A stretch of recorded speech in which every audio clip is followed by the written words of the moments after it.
സ്മൃതി, judiciary അപമാനിച്ചോ ആ ചെരുപ്പേറ്? രാജ്യത്തിന് തന്നെ അപമാനമായിട്ടുള്ളതാണ്. ജുഡീഷ്യറി മാത്രമല്ല, രാജ്യത്തിന് തന്നെ അപമാനം. കാരണം ലോകം മുഴുവൻ കാണുകയാണല്ലോ, ചീഫ് ജസ്റ്റിസിന് നേരെ ഷൂ എറിയുന്നു. പക്ഷേ ഷൂ എറിയൽ എന്നുള്ളത് ഒരു രാഷ്ട്രീയ പ്രതിരോധമാണ്. അത് നമ്മൾ ലോകത്ത് പലയിടത്തും കണ്ടിട്ടുണ്ട്.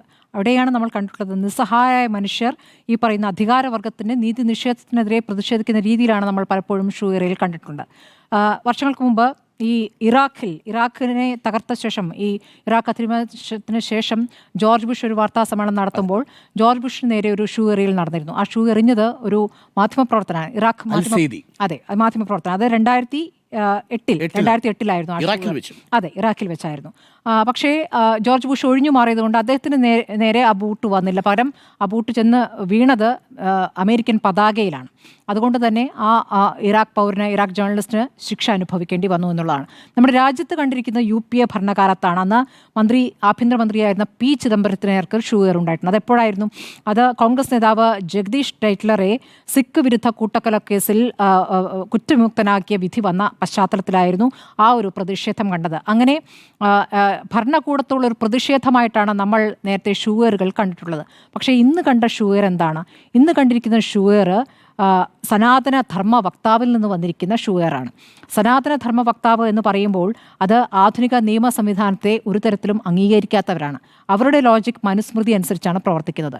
അപ്പോൾ ചീഫ് ജസ്റ്റിസിനെ എറിഞ്ഞ ഷൂ ആ ചീഫ് ജസ്റ്റിസിലേക്ക് എത്തുകയല്ല, മറ്റൊരു ജഡ്ജിൻ്റെ അടുത്തേക്ക് പോകുമ്പോൾ ഈ ഷൂ എറിഞ്ഞ വ്യക്തി പറയുകയാണ്, ക്ഷമിക്കണം, ഞാൻ അങ്ങേയല്ല ലക്ഷ്യമിട്ടിരുന്നത്, ചീഫ് ജസ്റ്റിസിനെയാണ് ലക്ഷ്യമിട്ടിരുന്നത് എന്നാണ് പറയുന്നത്.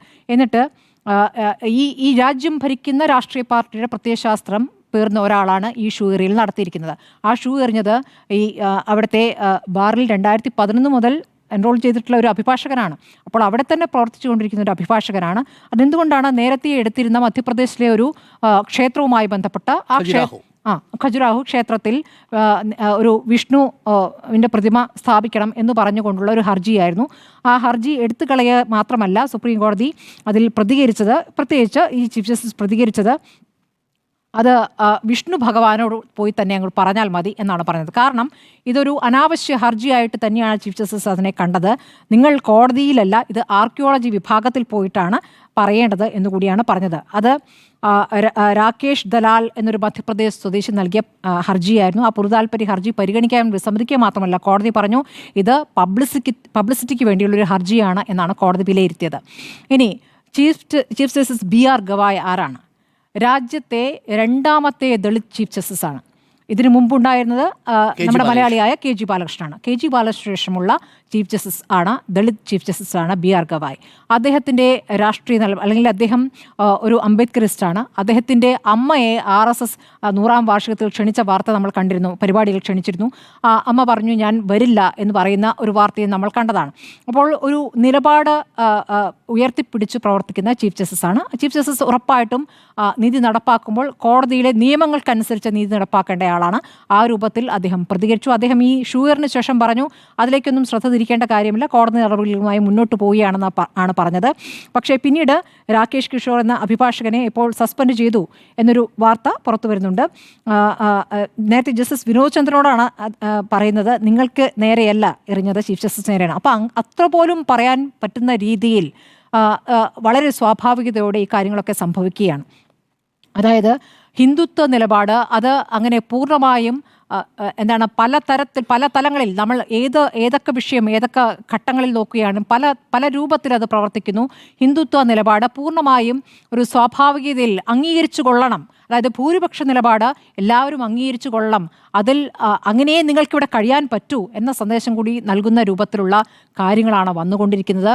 ഇപ്പോൾ RSSൻ്റെ 100ാം വാർഷികത്തിൽ RSS ആണ് രാജ്യത്തെ ഏറ്റവും വലിയ NGO, ഏറ്റവും വലിയ സാമൂഹ്യ സംഘടന എന്ന് പ്രധാനമന്ത്രി ആവർത്തിച്ചു പറയുകയാണ്. ഇതിനു മുമ്പ് നമ്മൾ അദ്ദേഹത്തിൻ്റെ ഈ വാചകങ്ങൾ കേട്ടത് സ്വാതന്ത്ര്യദിന സന്ദേശത്തിലാണ്. RSSും സ്വാതന്ത്ര്യ സമരവും തമ്മിൽ ഒരു ബന്ധവുമില്ല എന്ന് മാത്രമല്ല, RSSൻ്റെ ആ കാലഘട്ടത്തിലെ പ്രവർത്തനം എന്തായിരുന്നു എന്നുള്ള കാര്യം നമുക്കറിയാവുന്നതാണ്. ആ RSSന് പൊതു സമൂഹത്തിൽ സ്വീകാര്യത ലഭിക്കാനുള്ള ശ്രമങ്ങളിലാണ് ഇപ്പോൾ നടത്തിക്കൊണ്ടിരിക്കുന്നത്. അപ്പോൾ RSSന് 40 ലക്ഷം പ്രവർത്തകരുണ്ട് എന്നുള്ള കണക്കുകളൊക്കെ ഇങ്ങനെ വരികയാണ്. പക്ഷേ RSS ഒരു തരത്തിലും RSS ഒരു സംഘടനയാണ്. RSSൽ അംഗത്വം എടുത്തിട്ടല്ല പ്രവർത്തിക്കുന്നത്. അവിടെ ശാഖയിലേക്ക് ആളുകൾ പോവുകയാണ് ചെയ്യുക. അതിലെങ്ങനെ ഒരു 40 ലക്ഷം എന്നൊരു കണക്ക് അവർക്ക് ഔദ്യോഗികമായി അവർ എവിടെയും സൂക്ഷിച്ചിട്ടില്ല. അത് RSSലെ നേതാക്കൾ തന്നെ പലപ്പോഴായി പറഞ്ഞിട്ടുള്ള കാര്യമാണ്. പക്ഷേ ഇങ്ങനെ പറഞ്ഞത് സ്ഥാപിക്കാൻ ശ്രമിക്കുകയാണ്. 40 ലക്ഷം അണികളുള്ള ഒരു വലിയ സംവിധാനമാണ് ഈ RSS എന്ന് പറഞ്ഞു വെക്കുന്നു. അപ്പോൾ RSSന്റെ പ്രത്യയശാസ്ത്രം അത് എല്ലാവരും അംഗീകരിക്കേണ്ട പ്രത്യയശാസ്ത്രം എന്ന രൂപത്തിലേക്ക് വരികയാണ്. ആ രൂപത്തിലേക്ക് വരുമ്പോൾ മുൻപുള്ള ചീഫ് ജസ്റ്റിസിന്റെ ഒരു പ്രതികരണം കൂടി നമ്മൾ കാണേണ്ടതാണല്ലോ. ഇപ്പോൾ മുൻ ചീഫ് ജസ്റ്റിസ് ചന്ദ്രചൂഡ് ഇപ്പോൾ അദ്ദേഹം റിട്ടയർ ആയിരിക്കുന്നു. അദ്ദേഹം മാധ്യമങ്ങളോട് ഇങ്ങനെ പ്രതികരിച്ചു കൊണ്ടേയിരിക്കുകയാണ്. കഴിഞ്ഞ ദിവസം ഇന്ത്യ ടുഡേയുടെ കോൺക്ലേവ് നടക്കുന്നു. ആ കോൺക്ലേവിൽ അദ്ദേഹം വന്ന് സംസാരിക്കുന്നത്. അതിന് മുമ്പ് തന്നെ അദ്ദേഹം ഒരു വിവാദം ഉണ്ടാക്കിയിട്ടുണ്ടല്ലോ. ഇപ്പോൾ അയോധ്യ വിധി പ്രഖ്യാപിച്ച ജഡ്ജിമാരിൽ ഉണ്ടായിരുന്ന പ്രധാനിയാണ് ഈ പറയുന്ന ചന്ദ്രചൂഡ്. അദ്ദേഹം പറയുകയാണ്, അദ്ദേഹത്തോട് ചോദിക്കുന്നു, അവിടെ രാംലല്ല കൊണ്ടുവച്ചത് ഒരു വലിയ പിഴവായിരുന്നില്ല. രാംലല്ല കൊണ്ടുവച്ചത് അതിന് അങ്ങനെ കൊണ്ടുവച്ചവരെ ശിക്ഷിക്കാത്ത എന്തുകൊണ്ടാണ് എന്ന ചോദ്യം വരുമ്പോൾ പറയുകയാണ്, അതിനു മുമ്പേ വന്നിരിക്കുന്ന ഏറ്റവും വലിയ പിഴവ് എന്നുള്ളത് ബാബ്രി മസ്ജിദ് സ്ഥാപിച്ചു എന്നുള്ളതാണ് ഏറ്റവും വലിയ പിഴവെന്ന് അദ്ദേഹം പറയുകയാണ്. അപ്പോൾ അങ്ങനെ ഒരു വിവാദം ഉണ്ടാക്കിയപ്പോൾ അതിൻ്റെ പശ്ചാത്തലത്തിൽ ഈ രാജ്ദീപ് സർദേശായി ചോദിക്കുകയാണ്, അങ്ങ് എങ്ങനെയാണ് അങ്ങനെ ഒരു പ്രതികരണം നടത്തുന്നത് എന്ന് പറയുന്നു. അപ്പോൾ അദ്ദേഹം പറയുന്നു, അദ്ദേഹത്തിൻ്റെ വിശ്വാസവുമായി ബന്ധപ്പെട്ട് അദ്ദേഹത്തിന് അറിയാവുന്ന കാര്യമാണ്. അദ്ദേഹം പറയുകയാണ്, അവിടെ നേരത്തെ തന്നെ ക്ഷേത്രത്തിൻ്റെ അവശിഷ്ടങ്ങൾ ഉണ്ടായിരുന്നു എന്ന്. പക്ഷേ നമ്മൾ വിധിയിൽ എന്താണ് കാണുന്നത്? വിധിയിൽ മറ്റൊരു കെട്ടിടവും അവിടെ ഉണ്ടായിരുന്നില്ല എന്നാണ് പറയുന്നത്. ബാബ്രി മസ്ജിദ് സ്ഥാനത്ത് മറ്റു കെട്ടിടമില്ല എന്നാണ് വിധിയുള്ളത്. പക്ഷെ അതിന് വിരുദ്ധമായ ഒരു പ്രതികരണം അദ്ദേഹം നടത്തുകയാണ്. മാത്രമല്ല അദ്ദേഹം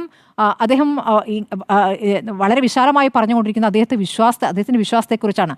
അദ്ദേഹം വ്യക്തി എന്ന നിലയ്ക്ക് വിശ്വാസിയായിരിക്കാം, അമ്പലത്തിൽ പോകുന്നുണ്ടാകാം, വ്രതമനുഷ്ഠിക്കുന്നുണ്ടാകാം, പൂജ നടത്തുന്നുണ്ടാകാം. അത് തികച്ചും സ്വകാര്യമായ വിഷയമാണ്, അദ്ദേഹത്തിൻ്റെ വ്യക്തിപരമായ വിഷയമാണ്.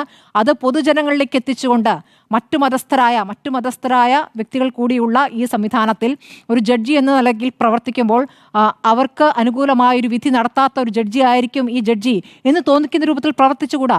അങ്ങനെ അദ്ദേഹം ചീഫ് ജസ്റ്റിസ് ആയിരിക്കുമ്പോൾ തന്നെ പ്രവർത്തിച്ചിട്ടുണ്ട്. അദ്ദേഹത്തിൻ്റെ വീട്ടിലെ പൂജയ്ക്ക് പ്രധാനമന്ത്രിയെ ക്ഷണിക്കുകയാണ്. ആ പൂജ നടത്തിക്കൊണ്ട് പ്രധാനമന്ത്രിയെ തൊഴുതു നിൽക്കുന്ന ചീഫ് ജസ്റ്റിസിനെ രാജ്യം കാണുകയാണ്. രാജ്യത്ത് നടാടെയാണ് അങ്ങനെ ഒരു ചിത്രം പുറത്തേക്ക് വരുന്നത്. എല്ലാ പത്രങ്ങളുടെയും ഫ്രണ്ട് പേജിൽ ആ ഫോട്ടോ വരണം എന്നുള്ളൊരു തീരുമാനത്തിൻ്റെ പുറത്ത് ആ ഫോട്ടോ വരികയാണ്. അപ്പോൾ അത് നൽകുന്ന സന്ദേശം എന്താണ്? അപ്പോൾ മറ്റു മതസ്ഥരായ ആരെങ്കിലും ആ കോടതിയിലേക്ക് വന്നാൽ അവർക്ക് നീതി കിട്ടില്ല എന്നുള്ളതാണ്. അപ്പോൾ അദ്ദേഹം പറയുന്നു, അങ്ങനെയല്ല, ഞാൻ അദ്ദേഹത്തിൻ്റെ മറ്റ് സുപ്രധാനമായ ചില വിധികളൊക്കെ അത് വിശദീകരിച്ചുകൊണ്ട് പറയുന്നു, അതൊന്നും ഞാൻ രാഷ്ട്രീയം നോക്കിയിട്ടല്ല എന്ന് പറയുന്നു. പക്ഷേ ഇതൊരു കൃത്യമായ മറുപടിയാണോ? ഒരു ജഡ്ജി അല്ലെങ്കിൽ ഒരു ചീഫ് ജസ്റ്റിസ് അല്ലെങ്കിൽ ജഡ്ജിമാരാരായാലും എങ്ങനെയാണ് പ്രവർത്തിക്കേണ്ടത്? നീതിയുമായി ബന്ധപ്പെട്ട നിയമവുമായി ബന്ധപ്പെട്ടാണ് വിധികൾ വരേണ്ടത്, അല്ലാതെ വിശ്വാസവുമായി ബന്ധപ്പെട്ടല്ല. അദ്ദേഹം പറയുന്നു, ഈ അയോധ്യ വിധി പ്രഖ്യാപിക്കുന്നതിന് മുമ്പ് താൻ പ്രാർത്ഥിച്ചിരുന്നു എന്ന്. അപ്പോൾ ദൈവം വന്ന് പറഞ്ഞു തന്ന വിധി എന്ന് പറയുമ്പോൾ ഏത് ദൈവം, ആരുടെ ദൈവം എന്നൊക്കെ ചോദ്യങ്ങൾ ഉണ്ടാകാം, സംശയങ്ങൾ ഉണ്ടാകാം. അങ്ങനെ സംശയങ്ങൾ ഉണ്ടാകുന്ന തരത്തിലുള്ള പ്രതികരണം നടത്തുകയാണ്. അദ്ദേഹത്തിന് പ്രാർത്ഥിക്കാം, അദ്ദേഹത്തിന് വിശ്വസിക്കാം, പക്ഷേ അതത് പരസ്യമായി പറയേണ്ട ആളല്ല. അപ്പോൾ ആ പരസ്യമായ പ്രതികരണം ചില സൂചനകൾ നൽകുക. അപ്പോൾ ഇതൊക്കെ എന്താണ് പറയുന്നത്? ഇതൊക്കെ വളരെ സ്വാഭാവികതയിൽ എന്താണ് അദ്ദേഹത്തിന് വിശ്വാസിയായി കൂടെ, അദ്ദേഹത്തിന് വിശ്വാസം പറഞ്ഞുകൂടെ എന്ന ചോദ്യം ഉയരുന്ന രൂപത്തിലേക്ക് അതിന് വലിയ സ്വാഭാവികത കൽപ്പിക്കപ്പെടുകയാണ്. അതുകൊണ്ടാണ് ഈ ജഡ്ജ് ഇപ്പോൾ ചീഫ് ജസ്റ്റിസ് പറയുന്നു, ബി ആർ ഗവായ് പറയുന്നു, അദ്ദേഹത്തെ ശിക്ഷിക്കൊന്നും വേണ്ട, പറഞ്ഞു വിട്ടേക്കൂ എന്നാണ് പറഞ്ഞത്. പക്ഷേ അങ്ങനെയാണോ അത് ചെയ്യേണ്ടത്? ഗൗരവത്തിൽ കാണേണ്ട വിഷയം തന്നെയാണ്. ഇതിലപ്പുറം ഈ പറഞ്ഞ അതിനു മുൻപുള്ള കോടതിയിൽ ബി ആർ ഗവായ് നടത്തിയ ഒരു പ്രതികരണം മാത്രമാണ് ഈ അഡ്വക്കേറ്റിനെ കൊണ്ട് ഇത് ചെയ്യിച്ചതെന്ന് ഞാൻ കരുതുന്നില്ല. അതിലപ്പുറം അദ്ദേഹം ഒരു ദളിത് പ്രതിനിധിയാണ് എന്നത് കൂടി ആയിരിക്കണം. സനാതനധർമ്മത്തെ എന്ന് പറഞ്ഞ് ആവർത്തിച്ച് പറയുമ്പോൾ അതിനർത്ഥം അതാണ്, സനാതനധർമ്മത്തെ അപമാനിച്ചു എന്ന് പറയുന്നവർ അവർക്ക് ഇന്ത്യയിൽ പ്രവർത്തിക്കാൻ പറ്റില്ല എന്ന് പറയുമ്പോൾ എന്താണ് അദ്ദേഹം ഉദ്ദേശിക്കുന്നത്? സനാതനധർമ്മപ്രകാരം ഒരു ദളിതൻ ചീഫ് ജസ്റ്റിസ് ആവുകയോ, ആ ചീഫ് ജസ്റ്റിസ് ഒരു വിധി പ്രഖ്യാപിക്കുകയോ, ആ വിധി ഞങ്ങൾക്ക് സ്വീകാര്യമല്ല, ഞങ്ങൾക്ക് സ്വീകാര്യമല്ല എന്നാണ് ഇയാൾ പറയുന്നത്. അങ്ങനെ പറയുന്ന ഒരു അഭിഭാഷകന് അവിടെ ഇനിയും കോടതിയിൽ വാദിക്കാൻ അവസരം ഒരുക്കാൻ പാടില്ല എന്നുള്ളതാണ്. പക്ഷെ അങ്ങനെ സംഭവിക്കുമോ? നമ്മൾ കോടതി വരാന്തകൾ തന്നെ തീവ്ര പ്രസംഗങ്ങൾക്ക് വേദിയാകുന്ന കാഴ്ച നമ്മൾ കണ്ടതാണ്. ആ ജഡ്ജിക്കെതിരെ എന്തെങ്കിലും നടപടി ഉണ്ടായിട്ടില്ലല്ലോ. ആ ജഡ്ജി ഇപ്പോഴും പ്രവർത്തിക്കുന്നത്. കോടതി മാറിയെന്ന് തോന്നുന്നു, സ്ഥലം മാറ്റം ഉണ്ടായെന്ന് തോന്നുന്നു.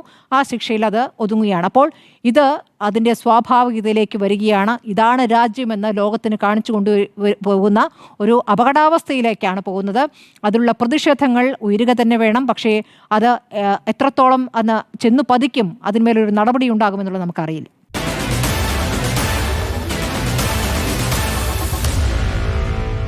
Meet the editors.